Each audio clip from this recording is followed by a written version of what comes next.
selling your house to buy a new one, and today we're gonna focus on inspection and appraisal. Now, this is again when buyers come to your house and they're going to ensure that the value is there for the price that we are asking. Real estate agents, we set price, appraisers set value, and they match many times, but they don't always match. So we have to kind of talk about that. So we have to talk about, is it the true value and the condition in which we're selling it?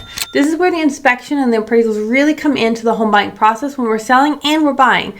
Now, sellers are going to be, this is probably the hardest part of the conditions, but it's really a critical step to make sure that your home is an investment for your buyers, and where you're going is a crucial investment for you. So we're going to really dive deeper into this today. Exactly. Therefore, first we wanted to really understanding the role of the home inspection, and of course we know that is one of the essential part of the home buying process. And the reason is, when you walk through with your realtor, typical walkthrough, you might be something visible that you can see, like a walls or the condition of the rooms, but however there could be like underlying issue that you might not seeing it, like going to the attic. Therefore, uncovering all those potential issues that might not visible to naked eye is gonna help you this home buying process. Now, for instance, as a real estate agent, I'm going to tell you there is a crawl space. I can feel a slope in a house maybe, but I'm not going to be a true inspector. Inspector is going to go underneath the house. They're going to look at the structure of the house. You're going to look at the construction, mechanical code, the electronic, the plumbing. They're going to look at all of the things for safety conditions, building code violations, and any necessary repairs that pull up. So common areas for the inspection, what are they? Exactly. I think my wife actually listed them. But still explain a little. But the first one, as my wife said, is a structural component, which is your foundation, in basement and walls, which in the state of North Carolina, in some places we might have basement, but generally we don't have basement. We have crawl spaces. Yeah, we have crawl spaces. And what else? The exterior elements like the roof, the siding, the gutters, the drainage, making sure all of the external is actually working. There's no, missing walls. Exactly. The next one is a system and component, which includes your heating and cooling system, electrical work, and plumbing. Anything behind the drywall that you might not see it. And with that, I'm going to say most of our homes are going to be HVAC around here. So we're going to expect the heating and cooling system to be in one unit. Older homes might have 2 units, but typically every home I've ever seen is really going to have that one big unit. The last thing with the interior features is going to be insulation, ventilation, windows, doors. So you're going to make sure that all of those things are secure. And questions we're going to talk about with our home inspector. Questions we ask: what did the inspection cover? How long is the inspection going to take? I'm going to tell you a good before that you need to make sure that you're really hiring inspector professional which is licensed in that state that you're working, and then of course asking those questions. Right, and you want to try to, if you can, be present to ask questions, or at least show up at the end to ask the inspector questions. How to read the report is also a very good question that we should be talking about, because for instance, every home I'm going to see outside with the cement on the floor is going to have some sort of like small little cement cracks in the foundation. It happens all the time. Is it a concern? No.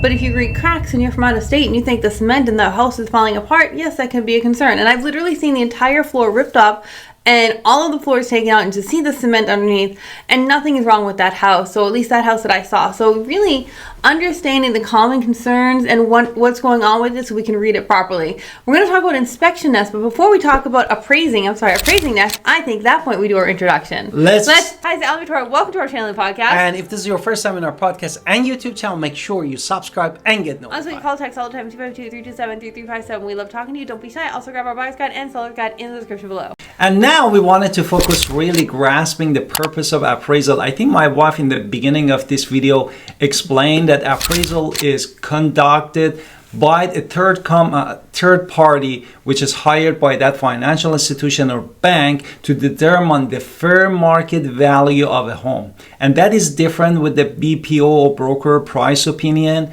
which we as a realtor, we offer you the price based of the comps, but they determine the fair market value. Do you want to add anything else? I want to explain a little bit more who appraiser is. You already touched on it. They are third party. They're not part of the selling. They're not part of the buying, and they're actually not part of the lender. So some people think they are part of the lender.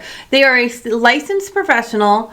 They do an unbiased evaluation. They are typically ordered by your bank, but their bank is not allowed to talk to them at all. They report their findings into a system, and then the system has it. And what are they considering? They're considering location, condition, size, recent comparables. So they're going to look at the process and explain it that way. Exactly. Therefore, as you already said that there are state yes, license. Okay. Now we wanted to talk about key factors that affecting the appraisal value. The first most important things is the market trend. What is the condition of the housing market is? Is it the buyer's market? Is it seller's market? This is also affect the value of the homes that they are appraising. The second thing is location. What are the school zones? What are the amenities in that neighborhood? What neighborhood is it? Because this can play a crucial role. Exactly. The third one is, of course, home condition, which is any upgrade, any maintenance,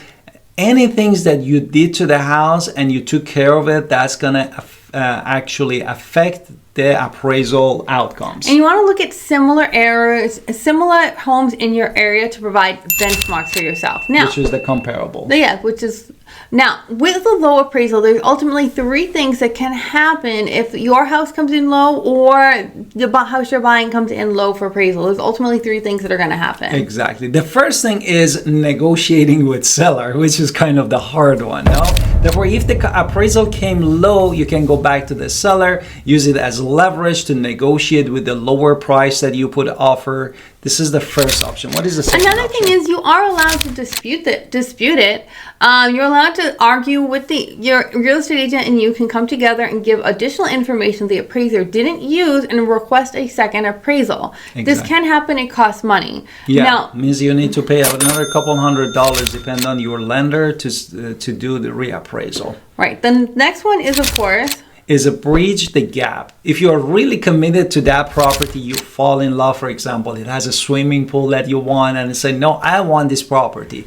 Therefore, you might opt to make up the difference in cash. Let's say the house is $500,000, you put 500 and the appraisal came 490. That $10,000 difference is your responsibility. You need to pay for that if you are falling in love with that property. And the last thing that can happen, I should say, is the last choice is walk away from the property. So someone's going to walk away from your property, someone's going to walk away from their property, and then everything starts over. Exactly. So, therefore, this one as a state to a state is different. For example, in the state of North Carolina, we have something called due diligence, meaning that for any reason, inspection, your opinion, your appraisal happen, you're gonna lose that money. But in many states that they have earnest money, they might have a way to kind of move forward with that. But I mean, I just know in North Carolina, if you walk away, you're losing your due diligence. Exactly. So we're going to coordinate the inspection and appraisal times next. So this is going to be done.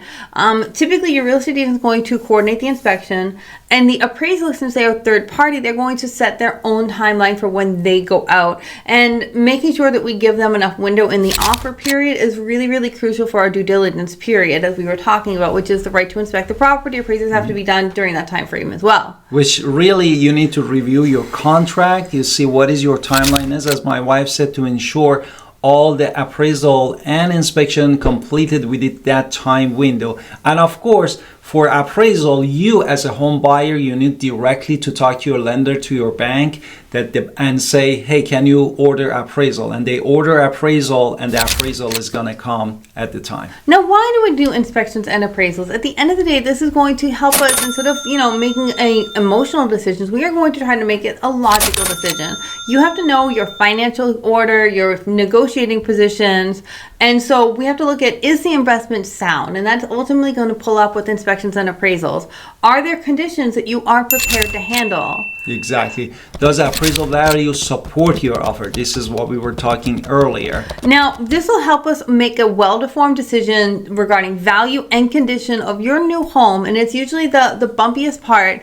In the selling and buying of another, you're going to kind of go through this twice, for your house that people are checking out and for the house you're buying. So it is the bumpiest part of the road, but it's ultimately going to make us more informed, more intelligent, and more logical decisions at the end. Exactly. And the key is really here, communicate with your real estate agent, with the bank, and all the parties, and make sure you are on the same page and have always a plan of action to tackle any issue comes away. Thank you for watching. We are so excited that you're here at Living in Greenville TV. This is Alan and Victoria, and we can't wait to see you again. And don't forget to watch our video. And don't forget to call us for your real estate needs in Pitt County, North Carolina. Our number is 252-327-3357.